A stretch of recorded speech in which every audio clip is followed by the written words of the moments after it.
दोस्तों सभी लोगों को 14 अप्रैल की हार्दिक शुभकामनाएं। डॉक्टर भीमराव अंबेडकर विश्व रत्न बाबा साहेब का 132वीं जयंती मनाई जा रही है 2023 में। दोस्तों में आपका भाई रामचंद्र दीवाना यूट्यूब चैनल मिस्टर रामचंद्र दीवाना 14 अप्रैल अंबेडकर जयंती के ऊपर सभी लोगों को वीडियो देखने के लिए दिल से स्वागत है। जय भीम।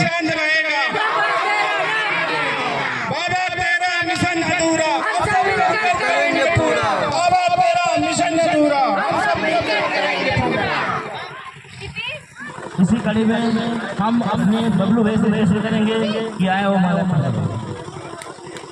और जो पहले हम लोग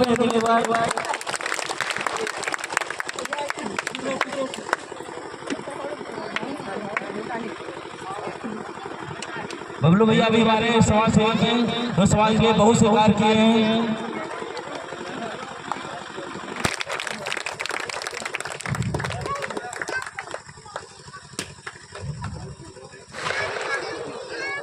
ठीक है चलो चलो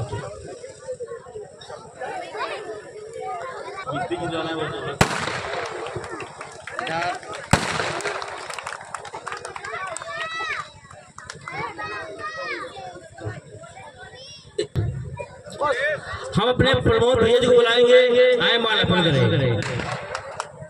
प्रमोद भैया जो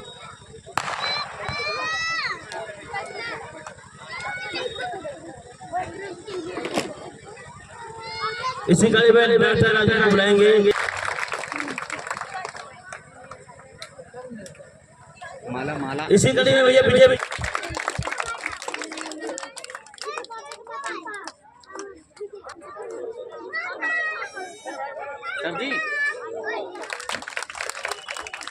और इसी कड़ी में गुरुदयाल बाबा जी को बुलाएंगे, आए और माल्यार्पण करें। समय कम है, सभी लोग आइए, जो अपना नंबर में आते जाइए और माल्यार्पण करते रहिए। और किसी का नाम छूट जाए सिवा गिला बताना।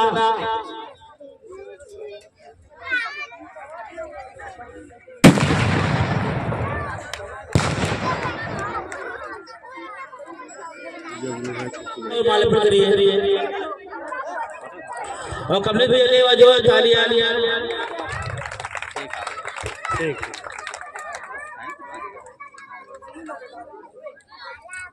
और इसी कड़ी में जगतपाल भैया से कहेंगे, आए वो माल्यार्पण करें।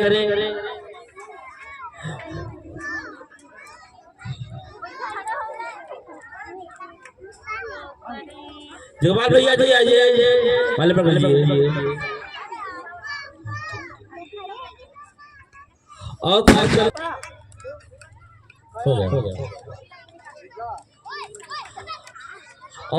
और इसी कड़ी में हमारे विमलेश भैया जो हर सुख दुख में साथ खड़े होते हैं, उनसे रिक्वेस्ट करेंगे, आए और माल्यार्पण करें। और एक विमलेश भैया ने जोरदार तालियां जीजी जी को बुलाएंगे, आए और माल्यार्पण करें। जीजी हमारे बहुत ही हमारी हरीश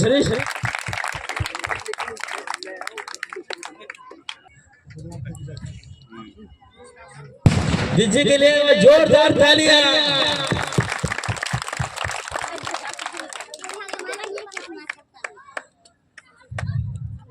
इसी टाइप को आगे बढ़ाते हुए क्या बोले अनुराग। भारत के संविधान निर्माता डॉक्टर बी.आर. अम्बेडकर साहब की 132वीं जयंती पर मैं सब लोगों को हार्दिक शुभकामनाएं और बधाई देता हूं। साथियों, भारत के महामानव कांशीराम साहब के चरणों में श्रद्धा के सुमन अर्पित करते हुए तो जो भी इस कार्यक्रम के ऑर्गेनाइजर टीम है, मैं पुनः एक बार फिर बधाई देता हूं उनका सभी साथियों को। यहाँ पर साथियों हमारी माताएं बहनें बच्चे बुजुर्ग सभी लोग बैठे हुए हैं। शायद आपको इतना ही मालूम है कि बाबा साहब की जीवनी मालूम है कि बाबा साहब कब पैदा हुए थे। बहुत सारे लोगों को ये पता है कि बाबा साहब ने संविधान लिखा। सही बात है कि बाबा साहब ने संविधान लिखा, लेकिन जानवरों से बदतर जिंदगी से मुक्ति दिलाने वाले उस महामानव के चरणों में मैं लाख लाख बार नमन करता हूँ। उनके हमेशा आभारी रहूँगा कि उन्होंने जो उस जिंदगी से हमारे को भविष्य को जो सम्मान दिलाया है उसका मैं सदैव आभारी रहूँगा। पूरा समाज आभारी रहेगा, क्योंकि उनके हम सदैव ऋणी रहेंगे।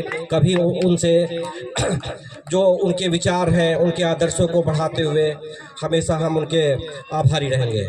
साथियों, बाबा साहब के विचार थे कि संगठित बनना है, शिक्षित होना है और संघर्ष करना है। क्योंकि अधिकारों की लड़ाई हम संगठित होकर ही कर सकते हैं, शिक्षित होकर कर सकते हैं। क्योंकि शिक्षा एक ऐसा मूल मंत्र है, जो शिक्षित होगा वही सवाल करेगा। शिक्षा हजार सवालों को जन्म देती है। जब आप शिक्षित होंगे तो अपने अधिकारों की बात करेंगे, वर्तमान समय में सरकार से भी सवाल करेंगे, वर्तमान समय में जो आपका ग्राम प्रधान होगा उसे भी सवाल करेंगे, वर्तमान समय में जो आपका विधायक होगा उसे भी सवाल करेंगे। शिक्षा सवालों को जन्म देती है।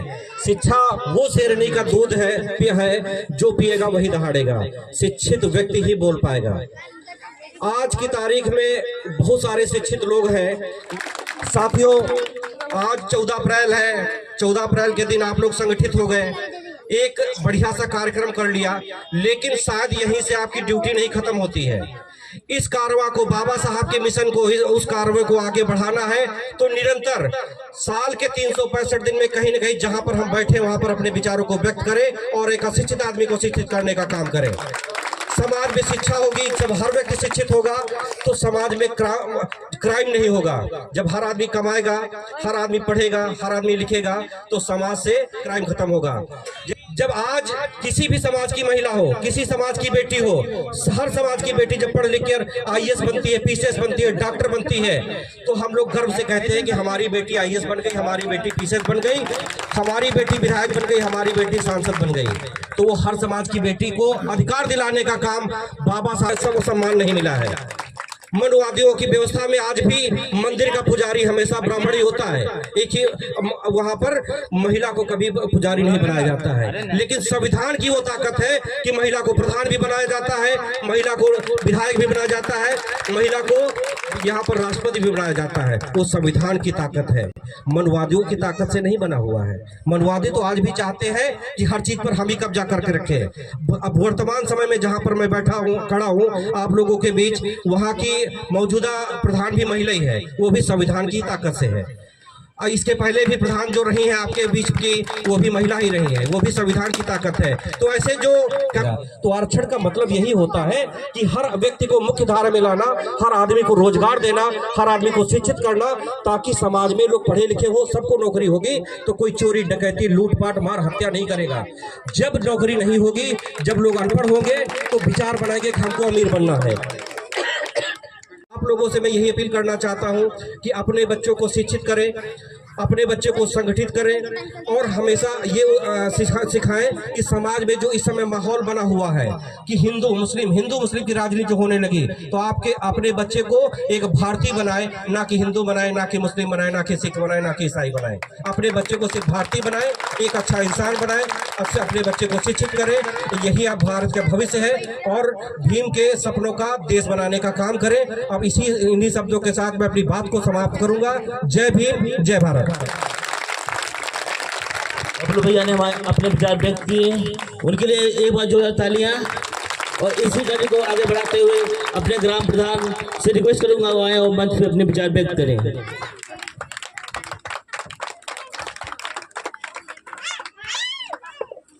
आज बाबा साहब भारत रत्न भीमराव अंबेडकर जी की 132वीं जयंती के उपलक्ष्य में आयोजित हमारे बगल की ग्राम पंचायत से मोहनलालगंज के विधानसभा के प्रत्याशी भाई बबलू, डॉक्टर राहुल, यहाँ उपस्थित सभी माताएं बहनें, सबका मैं स्वागत करता हूँ, अभिनंदन करता हूँ। वंदन। साथियों, अभी बबलू भाई जो कह रहे थे, हमको बाबा साहब भीमराव अंबेडकर के सपनों का भारत बनाना है तो सबको शिक्षित होना पड़ेगा। बाबा साहब चाहते थे कि समाज से भेदभाव, छुआछूत, किसी प्रकार का भेदभाव किसी के साथ ना हो। भेदभाव मिटाना है, समाज में समानता लानी है, सबको शिक्षित होना पड़ेगा, सबको अपने अधिकारों के प्रति जागरूक होना पड़ेगा, सबको जो वंचित समाज है, दबे कुचले लोग हैं, उनको सबको संगठित होना पड़ेगा। और एक अभी जो बुल्लू भैया कह रहे थे कि अखंड भारत का, बाबा साहब के सपनों का भारत बनाना है, उसके लिए हमको प्रयास करना है। हमको जाति धर्म इन सब चीज़ों से बाहर आना होगा। हमको अपने आप को भारतीय समझना होगा। हम सिर्फ भारतीय हैं। बाबा साहब ने संविधान की प्रस्तावना में लिखा, उन्होंने कहा हम भारत के लोग जो इस भारत में रहते हैं, हम सब भारतीय हैं। इस भावना के साथ काम करना पड़ेगा और इस एक नए भारत का, जिसमें किसी के साथ भेदभाव ना हो, किसी के साथ अत्याचार ना हो, किसी का शोषण न हो, ऐसे भारत का निर्माण करना है और बाबा साहब के सपनों को साकार करना है। इन्हीं शब्दों के साथ मैं अपनी बात को समाप्त करता हूँ। जय भारत।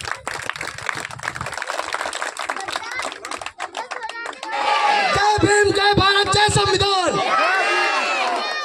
साथियों, जैसा कि आप सब जानते हैं कि विगत वर्षों की भांति इस बार भी बाबा साहब का जन्मदिन पूरे हर्षोल्लास के साथ पूरे देश में सब लोग एकजुट होकर मना रहे हैं। साथियों, ये बाबा साहब का जो संविधान है, ये हम सबको समानता की डोर में बांधता है और समान होके सब लोग समानता की डोर में बढ़ेंगे, तभी हम लोग आगे बढ़ पाएंगे। जब तक हम लोग समानता की भाव अपने मन में नहीं रखेंगे, तब तक हम एक दूसरे के नीचे और एक दूसरे को ऊपर उठाने का ही काम करेंगे। साथियों, सबसे पहले अपने मन में यह भाव रखना है, ना हमसे कोई छोटा है, ना हमसे कोई बड़ा है, हम सब समान है। साथियों, इसी कड़ी में मैं आगे थोड़ा सा लिख के लाया हूँ, तो उसको मैं बोलने का प्रयास करूंगा। आप सभी लोग अगर गलती हो जाए तो माफ करना। प्रिय दोस्तों, अंबेडकर जयंती के अवसर पर मैं आप सभी का स्वागत करता हूं। माताओं, बहनों व पिता तुल्य वृद्धजनों का बहुत ही आभार व्यक्त करता हूं। इस विशेष अवसर पर सबसे पहले मैं यहां उपस्थित आप सभी को धन्यवाद करना चाहता हूं। इनको यानी 14 अप्रैल को भारत भर में सरकारी अवकाश के रूप में मनाया जाता है। बाबा साहब के श्रद्धांजलि और सम्मान देने के लिए पूरे देश के प्रत्येक हिस्सों में इस दिन को बड़े हर्षोल्लास के साथ मनाया जाता है। अम्बेडकर जी ने भारत के संविधान को आकार देने में अपना महत्वपूर्ण योगदान दिया, इसलिए उन्हें भारतीय संविधान के निर्माता के रूप में याद किया जाता है। भारतीय संसद में उनके सम्मान में हर साल इसी दिन सांस्कृतिक नृत्य प्रदर्शन, भाषण प्रतियोगिता, चित्रकला, निबंध लेखन और खेल प्रतियोगिता जैसे कुछ विशेष गतिविधियों का आयोजन किया जाता है और उन्हें श्रद्धांजलि अर्पित की जाती है। तो चलिए हम सभी एक साथ मिलकर अपनी प्रार्थनाओं के द्वारा इस दिन को और भी विशेष बनाते हैं। अपनी बात को समाप्त करना चाहूंगा। जय भीम, जय भारत, जय संविधान। भैया ने अपने विचार व्यक्त किए। इसी कड़ी में रामचंद्र रावत अपने विचार व्यक्त करे। रामचंद्र रावत जी के लिए एक बार जोरदार तालियां। दोस्तों, सभी लोगों को जय भीम, नमो बुद्धाय। दोस्तों, आज जो 14 अप्रैल सभी लोग काफ़ी धूमधाम से मनाने के लिए अपना योगदान दे रहे हैं। सबसे गर्व की बात ये होती है कि हमारे भाई बहन और दादा दादी सभी लोग अपने घर से यहाँ पर आने के लिए जो मौका अवसर दिया है कि दोस्तों सभी लोगों को ये समझना चाहिए संविधान क्या है। 14 अप्रैल हमें क्यों मनाना चाहिए? क्योंकि 14 अप्रैल हमें वो आज़ादी देता है कि जो आज़ादी हमें कई हजार साल पहले नहीं मिली थी। 14 अप्रैल जो मनाने का अवसर है, हमें ये याद आता है कि हमें संविधान में अधिकार लिखा हुआ है। हम अधिकारों पे उन कार्य करेंगे और उन अधिकारों को फॉलो करेंगे तो हमारी बातों को उन लोगों तक पहुंचाने में कोई भी कठिनाई नहीं होगी। क्योंकि संविधान जो हमें राइट अधिकार देता है कि हम किसी का शोषण नहीं करेंगे, हम अच्छी बातों को लेकर कदम बढ़ाएंगे। सबसे पहले शिक्षा की बात होती है। शिक्षा एक अनमोल मंत्र ऐसा है कि सभी लोग अपने बच्चों को शिक्षा जरूर दीजिए। शिक्षा देंगे तभी आपके बच्चे, भाई बहन उन बातों को समझ पाएंगे, क्योंकि उन बातों को समझ नहीं पाएंगे जो पढ़े लिखे नहीं होंगे। दोस्तों, मैं रामचंद्र दीवाना आप लोगों को लखनऊ से ग्राम पंचायत जैतीखेड़ा से आए हैं। सभी लोगों को हमारी बातों में कोई मिस्टेक हो तो मुझे क्षमा करना। जय हिंद, जय भारत, नमो बुद्धाय। कार्यक्रम को आगे बढ़ाते हुए बिटिया रोशनी।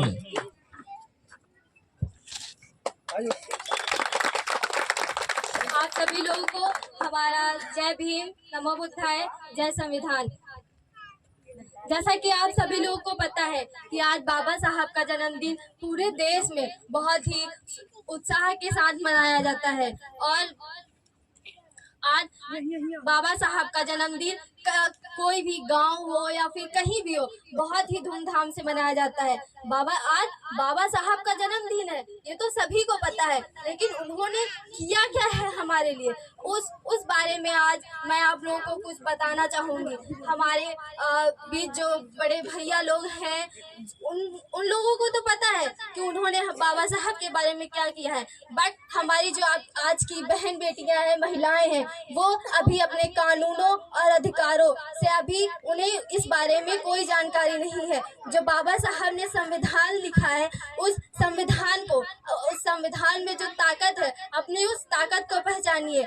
आज बाबा साहब ने जो संविधान में लिखा है बाबा साहब का, कि आज मैं इस स्टेज पे खड़ी हूँ, इस मंच पे खड़े होकर आप सभी लोग के सामने बोल रही हूँ, वो हक, वो अधिकार हमें बाबा साहब ने हमें दिलाया है।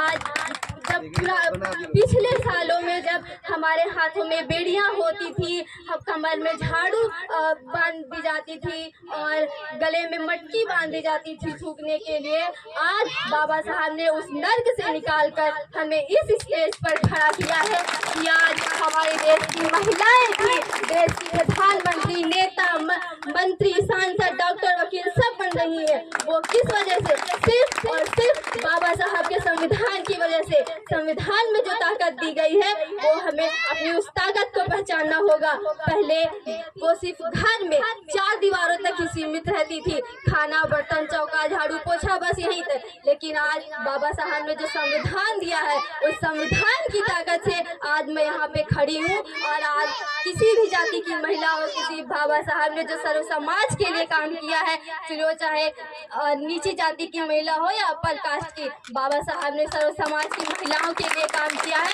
आज महिलाएं जो समाज में पुरुषों से कंधे से कंधा मिलाकर चल रही हैं, समाज में सर उठाकर चल रही हैं, वो सिर्फ और सिर्फ बाबा साहब की वजह से।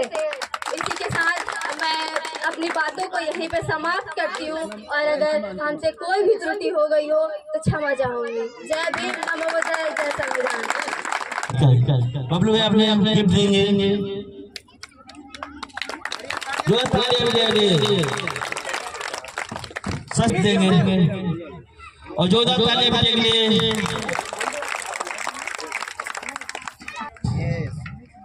सुमित के लिए जोरदार तालियां। इसी कड़ी में अनन्या हाय बेटी, क्या अनन्या आ रहे हैं? अनन्या जोरदार तालियां।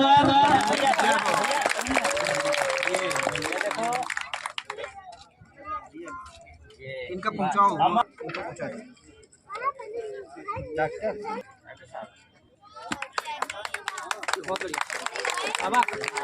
हाँ डॉक्टर साहब सवाल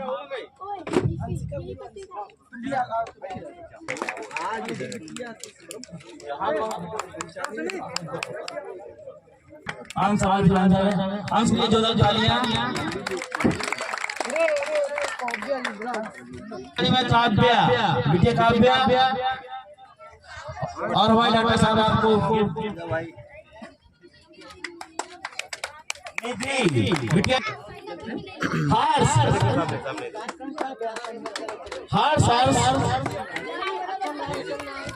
हार्स कहाँ हो?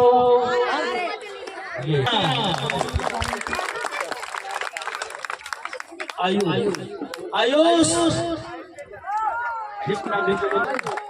आयुष ने जोरदार तालियां।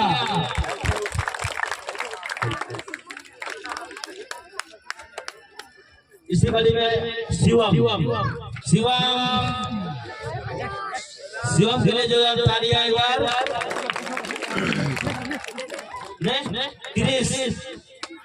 नेक्स्ट कृष्ण ने बजाओ तालियां।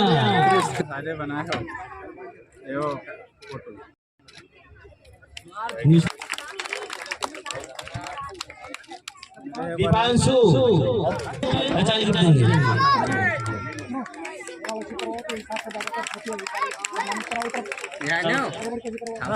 दोनों भाई के लिए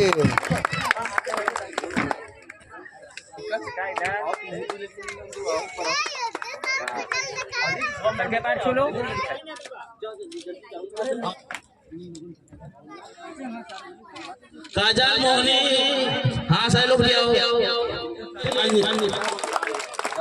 बिटिया मुस्कान, बिटिया सौम्या, सौम्या की जरूरत।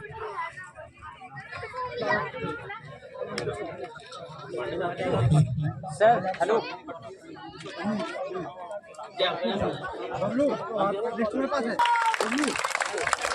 भैया भैया भैया हेलो बेटा साइड में हो जाओ थोड़ा सा भैया भैया एक काम करो बेटा बस बस आप लोग हमें ठीक ठीक फिरोगे मोहित बुला लो दोनों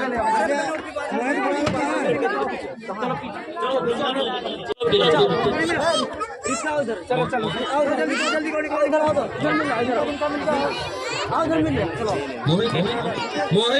मोहित गौतम आए और माल्यार्पण करेंगे। मोहित गौतम